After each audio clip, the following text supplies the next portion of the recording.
بسم الله الرحمن الرحيم. الحمد لله رب العالمين، والصلاة والسلام على سيدنا ونبينا محمد وعلى آله وأصحابه أجمعين. اللهم اللهم إنا نسألك علما نافعا ورزقا طيبا وعملا متقبلا إن شاء الله سبحانه وتعالى. امروز درس توحید را سر میکنیم. کتاب توحید برای آموزش نورسان و نوآموزش علوم اسلامی که مؤلفش عبدالعزیز ابن محمد آل عبداللطیف می باشند. این کتاب را برای نورسان، برای خردسالان نوشته کرده اند با طریق سوال و جواب. این کتاب در برگرنده فن توحید بوده برای شاگردان خردسالان یعنی ابتدایی مقرر شده است. در آن مهمترین موضوعهای توحید با اسلوب کوتاه و روشن بیان گردیده است.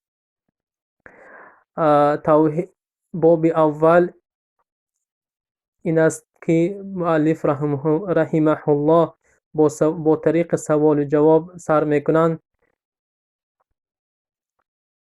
میگویند پروردگار تو کیست؟ پروردگار من الله است که تو را آفریده است.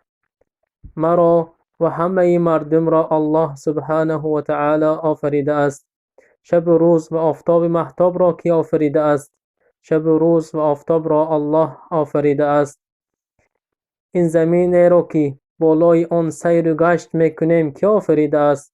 آن را الله سبحانه و تعالی آفریده است. بحر و دریاها را که آفریده است؟ خداوند این بحر و دریاهای جاری شونده را آفریده است. از آسمان کی باران برف فرو میفرستد؟ الله سبحانه و تعالی فرو میفرستد. که درختها را آفریده و از آنها برایمان میوه میدهد؟ خداوند تمام درختها را آفریده است و از آنها برایمان میوه میدهد. من فقط خداوند را میپرستم.